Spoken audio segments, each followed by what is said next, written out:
योगी सरकार के राज्य मंत्री जसवंत सिंह सैनी ने आज शामली में मनरेगा योजना का नाम बदलकर जी राम जी योजना रखने की जानकारी दी और इसके लाभों के बारे में प्रेस कॉन्फ्रेंस के माध्यम से बताया। मंत्री सैनी ने कहा कि ये योजना हर वर्ग के मजदूरों के लिए है और इसमें पारदर्शिता को विशेष महत्व दिया गया है। उन्होंने बताया कि पूर्व की सरकार में मनरेगा में बड़े पैमाने पर घोटाले सामने आए थे, खासकर उत्तर प्रदेश और बिहार में। इस कारण सरकार ने योजना का नाम बदलकर जी राम जी रखा है और इसमें सुधार लागू है।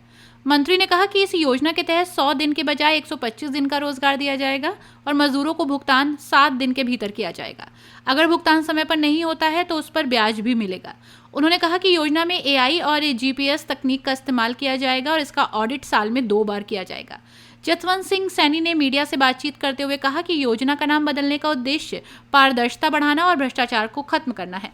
उन्होंने कहा कि भगवान राम सबका भला करेंगे और राम इस देश के प्रत्येक व्यक्ति के आराध्य हैं। उन्होंने महात्मा गांधी के अंतिम शब्दों का उल्लेख करते हुए कहा कि जब महात्मा गांधी को गोली लगी थी तब उन्होंने कहा था, हे राम, और इसी भावना को ध्यान में रखकर योजना का नाम रखा गया है। मंत्री ने स्पष्ट कहा कि जी राम जी योजना के साथ भगवान राम का नाम जोड़ना पूरी तरह सही है। उन्होंने जोर देकर कहा कि ये कदम मजदूरों के हित और योजना की पारदर्शिता को सुनिश्चित करने के लिए उठाया गया है। द्वारा विकसित भारत गारंटी फॉर रोजगार एंड आजीविका मिशन ग्रामीण अधिनियम 2025 पारित किया गया। पहले इसके स्थान पर मनरेगा योजना चलती थी और मनरेगा योजना में बहुत सारी खामियां थी। ठीक प्रकार से मॉनिटरिंग की व्यवस्था नहीं थी और भ्रष्टाचार की क्रियाएं बन गई। इस कारण से एक नया अधिनियम ला करके उसमें कुछ परिवर्तन किए गए। मनरेगा में 100 दिन का रोजगार मिलता था। विकसित भारत जी राम जी जो अधिनियम लिया गया है उसके अंतर्गत श्रमिकों को 100 दिन की स्थान पर 125 दिन के रोजगार की व्यवस्था की गई। साथ साथ 7 दिन के अंदर श्रमिक के द्वारा किए गए काम का भुगतान की अनिवार्यता रखी गई है। भुगतान नहीं होगा तो उसको उस पर ब्याज देना पड़ेगा। उसी के साथ साथ 15 दिन तक उसका रजिस्ट्रेशन हुआ है, रोजगार नहीं मिलता तो उसको बेरोजगारी भत्ते की व्यवस्था इस अधिनियम में की गई। और इसी के साथ साथ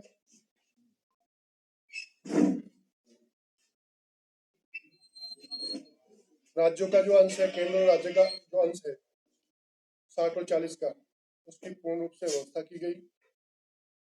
जो केंद्र शासित प्रदेश है उनमें 100% खर्च केंद्र सरकार के द्वारा किया जाएगा। और पहले जो काम थे, बिखरे हुए काम थे, इसमें 260 प्रकार के काम करते थे। मिट्टी मनरेगा में मिट्टी यहाँ से उठाई, इधर गड्ढा पाटने का काम कर दिया, ये सब काम होता था।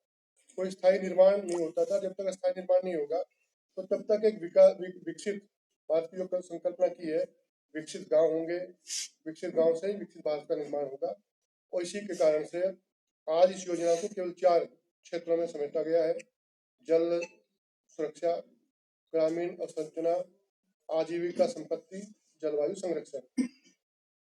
और ये जो इसका इससे स्पष्ट है कि ये योजना केवल ये विकास उन्मुख योजना तैयार की गई है। पहले इसमें क्या था, एक तरफ किसान का काम चलता था, दूसरी तरफ मनरेगा का काम चलता था, मजदूर किसानों को खुद नहीं पाते थे। इस योजना में स्पष्ट रूप से कहा गया है कि 60 दिन तक किसान का काम हो तो 60 दिन तक ये काम रोक करके केवल किसान को मजदूर मिले। इस प्रकार से इसकी व्यवस्था भी इस योजना के माध्यम से की गई है। और इस योजना में तकनीकी आधारित पारदर्शिता, मजबूत जवाबदेही, अस्थायी संसाधन, दीर्घकालिक ग्रामीण उत्पादन पर विशेष व्यवस्था इसमें की गई है। केवल निर्माण करना, जल संरक्षण और गांव के अंदर हाट बाजार या फिर कोई बारात घर, मॉल की व्यवस्था, इस प्रकार के अस्थायी निर्माण काम होंगे जिसमें लगातार वो वहां से विकास संबंधी काम हो सके। बारात घर की योजना, इस प्रकार के अस्थायी निर्माण का काम इस योजना के माध्यम से किया गया है। और इसमें जो अच्छी बात है, एआई आधारित धोखाधड़ी पहचान, जीपीएस मोबाइल ट्रैकिंग, साप्ताहिक सार्वजनिक डाटा प्रकाशन, अनिवार्य 2 बार सार्वजनिक साल में 2 बार सामाजिक ऑडिट और लगातार निगरानी सुधार सुनिश्चित करने के लिए केंद्र और राज्य स्तर की स्टीयरिंग कमेटी बनी है। बेरोजगारी भत्ते की मैंने बात की, 15 दिन तक अगर काम नहीं मिलेगा तो बेरोजगारी भत्ता। और इसमें जो असली मकसद है, कार्यस्थलों की गरिमा, मजबूत गांव, टिकाऊ संसाधन, प्रभावी शासन के जरिए ग्रामीण आजीविका में ठोस परिणाम देने पर केंद्रित करता है। और यह योजना जो है गांधीवादी सिद्धांतों को वास्तविक रूप से आगे बढ़ाने का काम करती है। तो गांव का विकास, ग्राम स्वराज्य की बात महात्मा गांधी ने की थी। विकसित ग्रामीण की अवधारणा पर यह योजना आधारित है। पहले केवल कल्याण योजना की गई थी, अब इसको विकास से जोड़ा गया है। जब स्थायी निर्माण होगा तो विकास भी होगा। और इसी के साथ साथ इसमें जो मनरेगा का उसके समय था, उसके अलग अलग कई बार इसको बदलाव किए गए। इसमें पूर्वानुमानित वित्तीय संसाधन, स्थानीय आर्थिक जरूरतों के अनुसार योजना, मजबूत जवाबदेही आवश्यक की गई है। और बीराम जी का जो ढांचा है इन कमियों को दूर करने का प्रयास करता है। इसमें गारंटीकृत रोजगार बढ़ाया गया है, काम को संगठित और लक्ष्य संबंधी बनाया गया है, पारदर्शिता और वित्तीय अनुशासन को भी जोड़ा गया है। ऐसा नहीं कि कहीं भी इसमें भ्रष्टाचार की कोई गुंजाइश होगी। जैसे मनरेगा में कई बड़े घोटाले बिहार में, उत्तर प्रदेश में और प्रदेशों में सामने आए, इसमें किसी प्रकार की कोई भ्रष्टाचार की गुंजाइश नहीं है। इस कारण से इस योजना को लाया गया। राज्य सरकारों का अंशदान जो था वो घटा दिया गया, तो इससे कैसे राज्य सरकारें, जो मान लो आप जो केंद्र सरकार से जो जिनकी सरकार होगी वो तो दे पाओगे, जो विपक्ष की सरकारें हैं वे कैसे इसमें? नहीं, ऐसा नहीं है। 60-40 का इशू रखा गया, अलग अलग प्रदेश बढ़ा गया है। ये कब से लागू? ये अगले महीने से इसमें लागू हो जाएगा। और जब तक लागू नहीं होगा तब तक जो मनरेगा योजना है वो लगातार उस पर काम होगा। किसी भी मजदूर को किसी प्रकार की परेशानी नहीं। इसका नाम बदलने की मुख्य वजह क्या रहेगी? अगर योजनाओं का लाभ भी देना था इसी नाम के तहत भी दिया जा सकता था। देखिए, नाम को लेकर के क्षमता का मामला ही उठाया जा रहा है। नाम तो ये है कि पहले इस योजना का एक जवाहर रोजगार योजना चली। जवाहर रोजगार योजना के बाद फिर 2005 में नरेगा चली। नरेगा क्या था? राष्ट्रीय ग्रामीण रोजगार गारंटी योजना। उसके बाद इस योजना का नाम 2009 में क्या हो गया? महात्मा गांधी रोजगार गारंटी योजना। अब इसका नाम जी राम जी होगा। तो नाम में कोई ऐसी वो नहीं रखी है। दूसरी बात, महात्मा गांधी का भी अंतिम वाक्य क्या था? तो जी राम जी का फुल फॉर्म क्या बताया जी? मैंने बताया, जी राम जी का विकसित भारत, वीबी, विकसित भारत गारंटी फॉर रोजगार एंड आजीविका मिशन ग्रामीण अधिनियम 2025। अच्छा, जैसे भी आपने कहा कि भाई हम महात्मा गांधी के जो बताए हुए थे उन्हीं को आगे बढ़ाने का काम कर रहे हैं, तो जब महात्मा गांधी की योजनाओं को आगे बढ़ाया जा रहा है तो नाम ही परिवर्तन करना इश्यू क्यों बना है फिर? जो इसके अंदर जो शब्द है उनका जो सार निकलता है वो जी राम जी है। ये जो मैंने बताया इसका जो फुल फॉर्म है वो जी राम जी है। वो छोटा संक्षिप्त नाम है, इसमें कोई बड़ा काम नहीं है। और दूसरी बात, अगर वो जी राम जी भी आ गए तो राम तो हम सबके आराध्य भाई। राम इस देश के प्रत्येक व्यक्ति का आराध्य है, चाहे वो किसी भी जाति धर्म का हो। और गांधी जी की समाधि में क्या है? हे राम। जब उनको गोली लगी सबसे पहले क्या उनके अंतिम शब्द थे? हे राम। और जब यहाँ इस देश का कोई भी व्यक्ति कोई काम शुरुआत करता है, किसान खेत में हल चला होता है, क्या कहता? जय राम का नाम। और जब बच्चे पेपर में लिखे भी थे ना, आप लोगों ने परीक्षा दी होगी, उस समय क्या था? जय राम जी करो भला मेरा। तो क्या ये जो भगवान जी का राम की आपने अभी डेफिनेशन बताई उसे इस योजना के नाम से जोड़ दिया गया, क्या ये सही है? बिल्कुल सही है, एकदम सही है। ऐसा हर व्यक्ति ने स्वीकार किया है।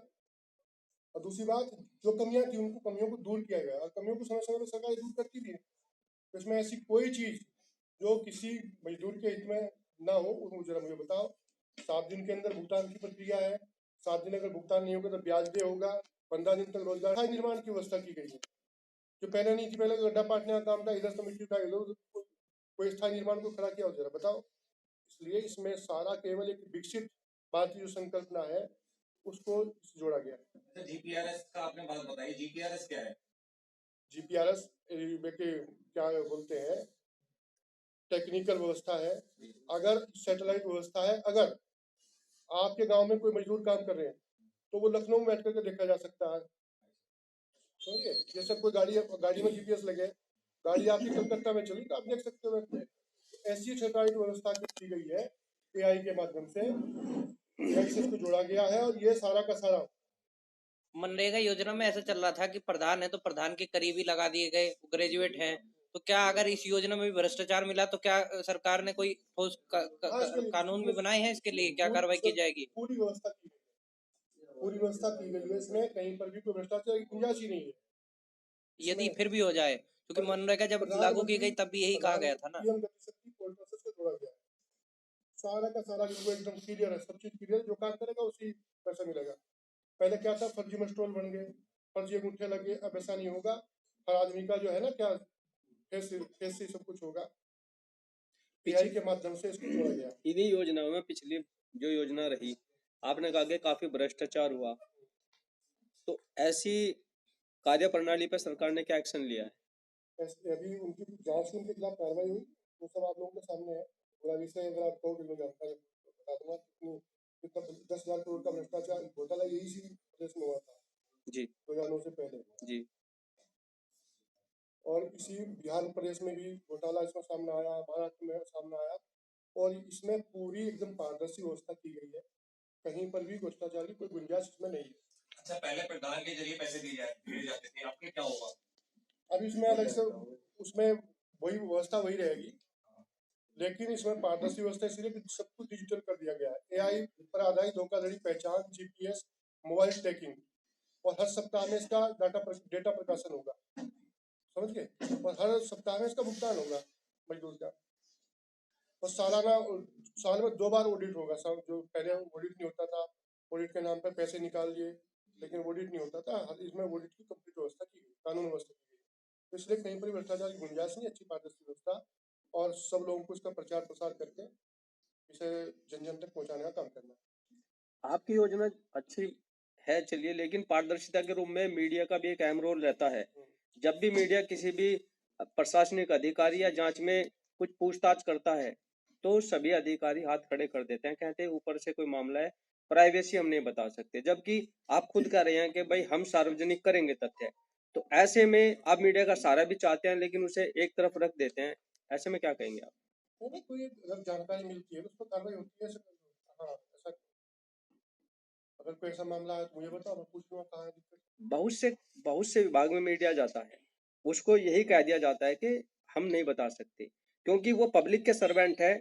पब्लिक के बारे में ये मीडिया पूछता है, और हक भी बनता है कि कोई जो चीज है उसको सार्वजनिक किया जाए। ऐसे में आप अपने अधिकारियों के लिए क्या कहेंगे? देखिए, जनता से जुड़े हुए मामले हैं, उनमें कोई किसी प्रकार की इस प्रकार की व्यवस्था नहीं है। तो किसी का व्यक्तिगत मामला हो, कोई इस प्रकार हो, तो उसमें हो सकता है ऐसी कुछ जानकारी देने से मना किया हो। बड़ा पारदर्शी व्यवस्था आजकल तो सारी चीज क्या है, ऑनलाइन है। आप एक बटन दबाओगे, सारी चीज आपके पास आ जाएगी। अब यह SIR चल रहा है, आप उससे क्या है जो FIR अपना नाम देख सकते हो, उस ऐप पर तो सर आरोप लगा के वो बीजेपी की ऐप है किसी। बीजेपी की सारी भाई सरकार हमारी है, तो क्या है, वो ऐप है। जिस ऐप की बात कर रहे हैं वो ऐप तो निर्वाचन आयोग का है, हमारा ऐप थोड़ा ही है। जो SIR की जो बात चल रही है वो तो केवल क्या कर रहा है, चुनाव आयोग कर रहा है, उसमें किसी का मतलब ही नहीं है। SIR की जो कार्य प्रणाली अभी तक हुई है, उसमें सरकार ने जो कुछ वोट्स कटे हैं, बहुत सारे वोट सामने आए हैं। तो ऐसे में क्या मानते हैं सर कि बीजेपी को फायदा होगा इनका या नुकसान होगा? देखिए, अभी प्रक्रिया चल रही है, और ये गहन मतदाता पुनरीक्षण अभियान, जो सही वोट है वो रहना चाहिए, गलत वोट किसी का भी वो हटना चाहिए। उसको फायदे नुकसान से जोड़ के नहीं देखा जा सकता। और ये बीजेपी थोड़ा ही करा रही है, तो निर्वाचन आयोग करा रहा है, उससे किसी का प्रोग्राम है, और ये पहले से होता है, कोई नई चीज थोड़ा ही है। ठीक है, धन्यवाद। और कुछ बात हो तो बताओ। दिखा दीजिए किसका? रिप्लेस में भेज दो। मंत्री जी, आज प्रेस वार्ता की है, क्या मुद्दे रखे हैं? देश के यशस्वी प्रधानमंत्री नरेंद्र मोदी जी के कुशल मार्गदर्शन में विकसित भारत गारंटी फॉर रोजगार एंड आजीविका मिशन ग्रामीण अधिनियम 2025, जिसको BBG राम जी के नाम से जाना जाएगा, इसमें मनरेगा के स्थान पर, मनरेगा में पहले बहुत भ्रष्टाचार की झन्नी हो गया था, उसमें संशोधन करते हुए ग्रामीण क्षेत्र के अंदर रोजगार बढ़े, इसके लिए विकसित भारत जी राम जी अधिनियम पारित किया गया है। उसके अंतर्गत पहले जो मनरेगा योजना थी उसमें 100 दिन का रोजगार मिलता था, अब 125 दिन के रोजगार, यानी 25 दिन रोजगार बढ़ाया गया है। और साथ साथ इसके अंदर भुगतान की व्यवस्था, 7 दिन के अंदर भुगतान की व्यवस्था, भुगतान अगर समय पर नहीं होगा तो उसमें ब्याज दे होगा, और 15 दिन तक अगर किसी व्यक्ति को काम नहीं मिलता तो उसको बेरोजगारी भत्ते की व्यवस्था की गई है। और इसके योजना के अंतर्गत किसानों की जो फसल का समय होता है, बुआई का, कटाई का, तो उस समय क्या था कि वो ये काम 60 दिन के लिए बंद रहेगा, जिससे किसान को खेती में काम करते हुए कोई मजदूरों न मिलने के कारण समस्या न हो। ये पारदर्शी व्यवस्था है। दूसरी तरफ इसे जो है 4 उसमें जोड़ा गया, जल जीवन मिशन, जल जीवन, पर्यावरण और अस्थायी निर्माण। गांव के अंदर अच्छा बरात घर, ऐसा कोई कम्युनिटी सेंटर, इस प्रकार के स्थायी निर्माण होंगे, और स्थायी निर्माण होंगे तो विकास की नई एक परिकल्पना होगी। और इसको AI से जोड़ा गया है, PM गति शक्ति पोर्टल के साथ इसको सम्मिलित किया गया है। भ्रष्टाचार की इसमें बिल्कुल भी गुंजाइश नहीं होगी। इसको देखने के मतलब इसको AI के माध्यम से और कहीं पर भी बैठ करके देखा जा सकता है कि इस गांव के अंदर कौन मजदूर काम कर रहा है। GPS के इसमें जोड़ा जाएगा। तो ये भ्रष्टाचार मुक्त व्यवस्था है और विकसित भारत की संकल्पना को साकार करेगा और गरीबों के विकास के लिए ये योजना लाई गई है। मंत्री जी, नाम को लेकर के काफ़ी चर्चाएं रही, उसमें क्या कहेंगे? ऐसा ना, कुछ लोगों की आदत है इस प्रकार की चर्चा करने की। बहुत अच्छा नाम इसको दिया गया है और भगवान राम सबके आराध्य हैं, इसमें कोई दिक्कत किसी को नहीं होनी चाहिए। तो इस योजना में भी भगवान राम सभी मजदूरों का जिनको ये रोजगार की गारंटी सरकार द्वारा दी जा रही है, क्या भगवान राम उनका भी भला करेंगे इसमें? भगवान राम सबका भला करते हैं, वो कोई टूटेंगे, वो तो और ज़्यादा भला करेंगे उनका। ठीक, धन्यवाद। SIR के बारे में क्या कहेंगे सर, जो सर्वे चल रहा है? वो ठीक दिशा में चल रहा है सर्वे, और हर आदमी को, हर नागरिक को इसमें भागीदारी करते हुए अपना वोट बनवाना चाहिए। सही वोट इसमें रहेगा और गलत वोट किसी का नहीं बनेगा। यही गहन मतदाता पुनरीक्षण अभियान।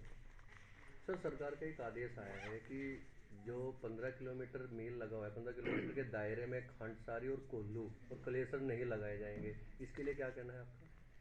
कब आया ये आदेश आया हुआ है सर, चेक कर लीजिएगा। तो चेक करके बताऊँगा। ठीक है। इसमें ये भी है कि गन्ना पेमेंट तो देना, अगर किसान किसी प्रकार से अगर कोल्लू में गन्ना डालते हैं या पेमेंट लेते हैं, वो बंद करा दो। देखिए, गन्ना पेमेंट के मामले में 2-4 मिलों की मैं समस्या थी।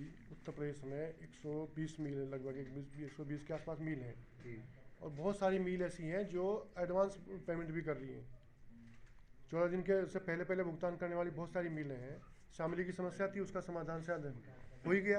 अब ऐसी कोई समस्या नहीं। अभी भी अटका है सर, 15 दिन की बात थी ना, 15 दिन की तो चलो मान ले, पर इस तरह से जिस तरह से किसान अपनी आजीविका का साधन करता था, ये तो चलो हो गया कि राम जी के नाम से कोई आजीविका का साधन निकाल लिया, और किसानों को बर्बाद करने की बात चल रही है। किसान को जितना सुविधा इस सरकार के अंदर दी गई है, किसी सरकार में नहीं। अगर किसान के लिए अगर काम किया तो भारतीय जनता पार्टी की सरकार ने किया, किसी ने कोई काम किसान के लिए नहीं किया। कि उत्तर प्रदेश के अंदर, मेरे सहारनपुर जिले की मैं बात कर रहा हूँ, 3 मिलें बंद थी। तीनों मिलों को संचालित किया गया भारतीय जनता पार्टी की सरकार में। मिलों का विस्तारीकरण किया गया और भुगतान की पारदर्शी व्यवस्था की गई है। जहाँ 1-2 ग्रुप इस प्रकार का है जहाँ नहीं दे रहे हैं, उस पर दबाव बना करके सरकार किसानों का भुगतान करा रही है।